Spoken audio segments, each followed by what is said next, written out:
تو ہم نے غار میں کئی سال تک ان کے کانوں پر نیند کا پردہ ڈالے رکھا، یعنی ان کو سلائے رکھا، پھر ان کو جگا اٹھایا تاکہ معلوم کریں کہ جتنی مدت وہ غار میں رہے دونوں جماعتوں میں سے اس کی مقدار کس کو خوب یاد ہے۔ ہم ان کے حالات تم سے صحیح صحیح بیان کرتے ہیں۔ وہ کئی نوجوان تھے جو اپنے پروردگار پر ایمان لائے تھے، اور ہم نے ان کو اور زیادہ ہدایت دی تھی، اور ان کے دلوں کو مربوط یعنی مضبوط کر دیا۔ جب وہ اٹھ کھڑے ہوئے تو کہنے لگے کہ ہمارا پروردگار آسمانوں اور زمین کا مالک ہے، ہم اس کے سوا کسی کو معبود سمجھ کر نہ پکاریں گے۔ اگر ایسا کیا تو اس وقت ہم نے بے عقلی کی بات کی۔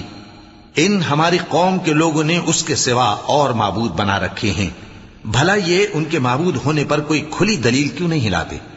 تو اس سے زیادہ کون ظالم ہے جو اللہ پر جھوٹ باندھے؟ اور جب تم نے ان مشرکوں سے اور جن کی یہ اللہ کے سوا عبادت کرتے ہیں ان سے کنارہ کر لیا ہے